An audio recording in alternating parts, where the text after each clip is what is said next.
दोस्तों, एक सावित्री नाम की महिला होती है जिसकी उम्र लगभग 45 साल के करीब थी। इसकी एक बेटी होती है जिसका नाम अंजलि होता है।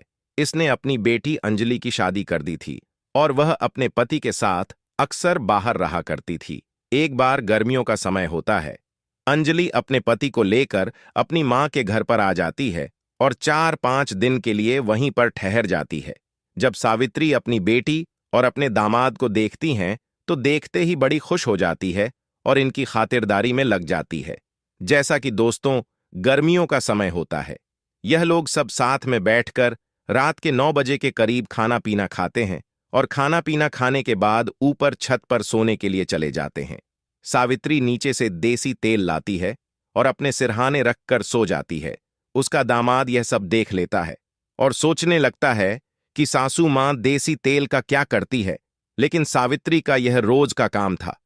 वह रोज देसी तेल अपने सिरहाने रखकर सोया करती थी। अब उसके दामाद का दिमाग ठनक जाता है। वह सोचने लगता है और इस राज का पता लगाने के लिए पूरी कोशिश करता है और वो ठान लेता है कि इस राज का वह पूरा पता लगाकर रहेगा कि रोज रोज सासू मां इस देसी तेल का क्या करती है। दोस्तों, 5 दिन का समय गुजर जाता है। 5 दिन के बाद इसके दामाद को एक ऐसी सच्चाई का पता लगता है, एक ऐसे राज का पता लगता है जिसे जानने के बाद उसके रोंगटे खड़े हो जाते हैं, उसके होश उड़ जाते हैं और सोचने लगता है कि एक 45 साल की महिला ऐसा कैसे कर सकती है। जी हां दोस्तों, आज की इस घटना को सुनने के बाद शायद आप लोगों को भी बड़ी हैरानी होगी। इसीलिए इस वीडियो में आप अंत तक बने रहिएगा, क्योंकि इस घटना से आपको एक बहुत बड़ी सीख मिलने वाली है। बाकी दोस्तों, हमारी आप लोगों से एक छोटी सी रिक्वेस्ट है। वीडियो को लाइक करके चैनल को सब्सक्राइब कर लीजिए और जितने भी दोस्त हमारी इस वीडियो को जहां से भी देख रहे हैं वो कमेंट में अपना नाम और अपनी सिटी का नाम जरूर लिखें ताकि अगली वीडियो में आपके नाम हम ले सकें। दरअसल दोस्तों, यह सच्ची घटना बिहार राज्य की है। बिहार के एक छोटे से गांव में सावित्री नाम की एक महिला होती है। उसके साथ उसके पति भी होते हैं और उसकी एक 5 साल की बेटी होती है जिसका नाम अंजलि होता है। जब अंजलि 5 साल की थी तो इस दौरान सावित्री के पति का एक बीमारी की चलते देहांत हो जाता है। अब सावित्री के ऊपर दुखों का पहाड़ टूट पड़ा था, लेकिन सावित्री का जो पति था उसका कारोबार काफी अच्छा खासा था, काफी प्रॉपर्टी थी और काफी पैसा भी इसके पास था। अब दोस्तों, कर भी क्या सकते थे, जो होना था हो चुका था। अब सावित्री अपनी बेटी के साथ रहने लगती है और उसको अच्छे से पढ़ाने लिखाने लगती हैं। जो उसकी बेटी अंजलि होती है वह अच्छे से पढ़ती है और पढ़ते पढ़ते लगभग 20 साल की हो जाती है। अब उसकी शादी की चिंता उसकी मां को सताने लगी थी, इसलिए पास के ही एक गांव में अंजलि की शादी करा देती है। अंजलि का पति एक कंपनी में जॉब करता था। उसकी सैलरी भी अच्छी खासी थी। जॉब के सिलसिले में वह अक्सर बाहर ही रहा करता था, इसीलिए वह अपनी पत्नी अंजलि को भी अपने साथ में ही रखता था। इस तरीके से दोस्तों लगभग 2 साल का समय गुजर जाता है। एक बार गर्मियों की छुट्टी होती है।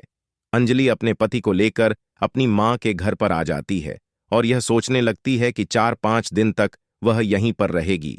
जब सावित्री अपने दामाद और अपनी बेटी को देखती हैं तो देखते ही खुश हो जाती है और उनकी खातिरदारी में लग जाती है। दोस्तों, शाम का समय होता है। यह सब लोग एक साथ बैठकर खाना पीना खाते हैं। फिर सावित्री एक कमरे की साफ सफाई करने लगती है। अचानक उसका दामाद उसे साफ सफाई करते हुए देख लेता है और अपनी सास से पूछता है कि सासू मां, आप ये क्या कर रही हो? तो सावित्री उससे कहती है कि दामाद जी, यहां पर आप लोगों को सोना है, ये आपके सोने का इंतजाम कर रही हूं। फिर दामाद जी कहते हैं कि हम तो छत पर भी सो जाएंगे, गर्मी का मौसम है। लेकिन उसकी सास कहती है कि अगर आप लोग छत पर सो गए तो बाहर के पड़ोसी लोग देखेंगे, तरह तरह की बातें करेंगे, आप काफी दिनों के बाद आए हो, मेरी बेइज्जती हो जाएगी। फिर जो उसका दामाद होता है वह उसकी बात मान जाते हैं और कहता है कि चलो ठीक है, अगर आप यही चाहती हो कि हम दोनों यहीं पर सो जाएं तो आप हमारा बिस्तर यहीं पर कर दीजिएगा। दोस्तों, इस तरीके से लगभग 3 दिन का समय गुजर जाता है। 3 दिन तक जो उसका दामाद होता है वह अपनी पत्नी के साथ नीचे कमरे में सोता है। अब एक दिन रात के 9 बजे के करीब यह लोग सब बैठकर खाना पीना खाते हैं। अचानक सावित्री का दामाद अपनी सासू मां से कहता है कि सासू मां, आज हम कमरे में नहीं सोएंगे, क्योंकि आज गर्मी ज्यादा हो रही है। आज आप हमारा बिस्तर ऊपर छत पर अपने साथ में ही कर दो। सावित्री उसकी बात टाल नहीं पाती है और कहती है कि चलो ठीक है, अगर तुम्हारा मन ऊपर छत पर सोने का है तो आज मैं तुम्हारा बिस्तर ऊपर ही कर देता हूं। अब यह लोग जो है खाना पीना खाते हैं, जो इसका दामाद होता है वह सोने के लिए ऊपर छत पर अपनी चारपाई पर जाकर लेट जाता है। लगभग 1 घंटे के बाद सावित्री नीचे से एक देसी तेल की बोतल लाती है और अपने सिरहाने रखकर वह सो जाती है। अचानक से उसका दामाद यह देख लेता है और सोचने लगता है कि उसकी सास जो है इस तेल की बोतल से रात में क्या करती है, लेकिन इस बात को वह नजरअंदाज कर देता है और सो जाता है।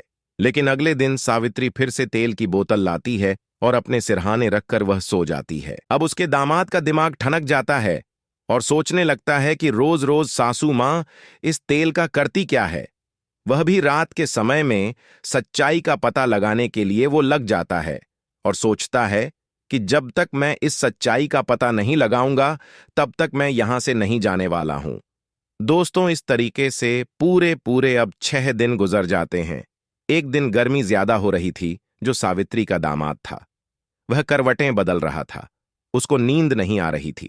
लगभग 12 बजे के करीब सावित्री अपनी तेल की बोतल उठाती है और दबे पैरों अपने घर से बाहर निकलने लगती है। अचानक उसका दामाद उसको जाते हुए देख लेता है और उसका पीछा करने लगता है कि आखिर रोज सासू मां इस तेल की बोतल को लेकर कहां जाती है। अच्छा, सावित्री अपने घर के पास ही एक सुनसान जगह थी, एक पेड़ था, वहां पर जाकर बैठ जाती है और सावित्री की ही उम्र का एक व्यक्ति इसके पास आता है और इससे बातचीत करने लगता है। और फिर बातचीत के बाद यह दोनों गलत काम करने लगते हैं। लगभग 1 घंटे तक यह दोनों गलत काम करते हैं और फिर अलग हो जाते हैं। फिर सावित्री अपने घर आने लगती है। जब उसका दामाद यह देखता है कि उसकी सासू में घर पर आ रही है तो उससे पहले ही वह अपने चारपाई पर आकर सो जाता है। दोस्तों, सावित्री का दामाद अब करवटें बदल रहा था, उसको नींद भी नहीं आ रही थी। दोस्तों, इस तरीके से सुबह हो जाती है। उसका दामाद अपनी सास को महसूस नहीं होने देता है कि उसकी सच्चाई जान चुका है। फिर अगले दिन सब बैठकर रात का खाना पीना खाते हैं। फिर इसका दामाद अपनी चारपाई पर जाकर लेट जाता है और सोने का नाटक करने लगता है। लगभग 12 बजे के करीब फिर से सावित्री उठती है और अपने तेल की बोतल उठाती है और उसी जगह पर पहुंच जाती है। अच्छा, उसके पीछे पीछे उसका दामाद भी पहुंच जाता है और दूर खड़ा होकर यह सब देखने लगता है। फिर थोड़ी देर के बाद वह व्यक्ति सावित्री के पास आता है और इससे बातचीत करने लगता है। बातचीत करने के बाद फिर दोनों गलत काम करने लगते हैं और इस बार यह दोनों 2 घंटे तक गलत काम करते हैं और 2 घंटे में इन दोनों ने लगभग कई बार गलत काम किया था। जब यह दोनों थक जाते हैं तो फिर से सावित्री थोड़ी देर बात करके उस व्यक्ति से घर पर आने के लिए निकल जाती है। जो उसका दामाद होता है वह पहले ही अपने चारपाई पर आकर सो जाता है। दोस्तों, सावित्री के दामाद को यह तो पता लग चुका था कि जो उसकी सास है वह एक गैर मर्द के साथ संबंध बनाती है और अपनी तन की प्यास बुझाया करती है, लेकिन उसे अभी तक यह पता नहीं लगा था कि जो उसकी तेल की बोतल होती है जिसको वह साथ में लेकर जाती है और उस देसी तेल का क्या करती है। इसीलिए उसने सोचा कि अगले दिन वह इस बात का पूरा सच्चाई जानकर रहेगा कि आखिर तेल की बोतल से वह करती क्या है। दोस्तों, अगले दिन लगभग रात के 12 बजे के करीब सावित्री अपनी बिस्तर से उठती है और दबे पैरों उसी जगह पर पहुंच जाती है जहां पर वह रोज उस व्यक्ति से मिला करती है। थोड़ी देर के बाद वह व्यक्ति भी इसके पास आ जाता है और इससे बातचीत करने लगता है और फिर यह दोनों जो है एक दूसरे के साथ गलत काम करने लगते हैं। गलत काम करने के बाद जब ये थक जाते हैं तो फिर अलग होते हैं और सावित्री अपने घर की तरफ आने लगती है, लेकिन उसका जो दामाद है वह दूर खड़ा हुआ यह सब देख रहा होता है और अचानक से वह घर के मेन गेट पर आकर खड़ा हो जाता है और सावित्री का रास्ता रोक लेता है। जब सावित्री अपने दामाद को देखती है तो उसके पैरों के नीचे से जमीन खिसक जाती है। उसके होश उड़ जाते हैं और वह कहती हैं कि दामाद जी, आप सोए नहीं हो और यहां पर क्या कर रहे हो। फिर उसका दामाद अपनी सास से कहता है कि सासू मां, मुझे आपकी सच्चाई का पता लग चुका है कि आप कहां जाती हो और किसके साथ मिलती हो। जब उसके सास यह बात सुनती है तो दंग रह जाती है और उससे कहती है कि बेटा, यह बात तुम किसी को मत बताना, नहीं तो मेरी बदनामी हो जाएगी।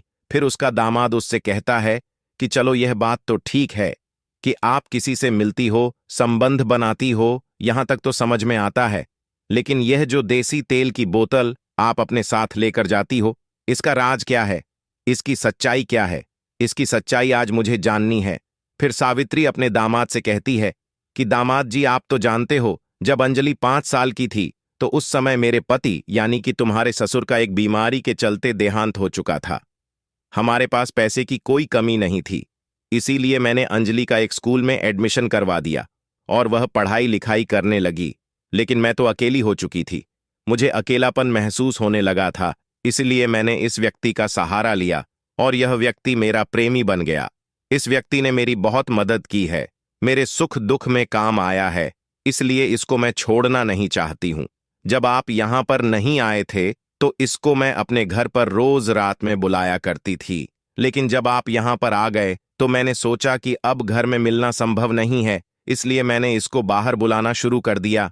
फिर जो उसका दामाद होता है वह अपनी सास से कहते हैं कि सासू माँ, यहां तक तो सब ठीक है, लेकिन इस तेल की सच्चाई क्या है, इसके बारे में आप मुझे बताइए।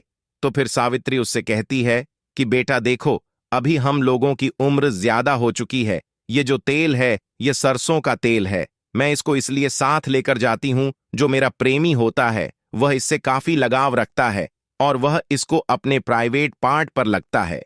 प्राइवेट पार्ट पर लगाने के बाद उसको काफी उत्तेजना होती है और काफी लंबे समय तक वह मेरे साथ संबंध बनाता है, इसीलिए यह देसी तेल रोज मैं उसके लिए लेकर जाती हूं।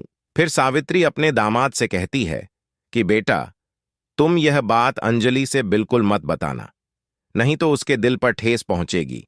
फिर उसका दामाद कहता है कि मैं यह बात किसी को नहीं बताऊंगा, लेकिन इतना भी है कि मैं यहां पर अब कभी आऊंगा भी नहीं। फिर उसका दामाद अपने बिस्तर पर जाकर सो जाता है और जब सुबह होती है नाश्ता पानी करता है और अपनी पत्नी अंजलि से कहता है कि चलो अभी हमें अपने घर पर चलना है। फिर अंजलि उससे कहती है कि आखिर बात क्या है, लेकिन वह कुछ बताता नहीं है और उससे कहता है कि बस अपना सामान उठाओ और यहां से हम दोनों को अभी चलना है। फिर यह दोनों अपना सामान उठाते हैं और तुरंत ही वहां से निकल जाते हैं। दोस्तों, इस कहानी को सुनाने का हमारा मकसद आप लोगों को परेशान करना या आपका दिल दुखाना नहीं है, सिर्फ आप लोगों को सचेत और जागरूक करना है कि हमारे समाज में इस तरह के अपराध हो रहे हैं। इसलिए दोस्तों, इस तरह के अपराध रोकने के लिए आप हमेशा बढ़ चढ़कर के हिस्सा लें। दोस्तों, मिलेंगे फिर एक नई वीडियो में। आप अपना और अपनों का ख्याल रखें।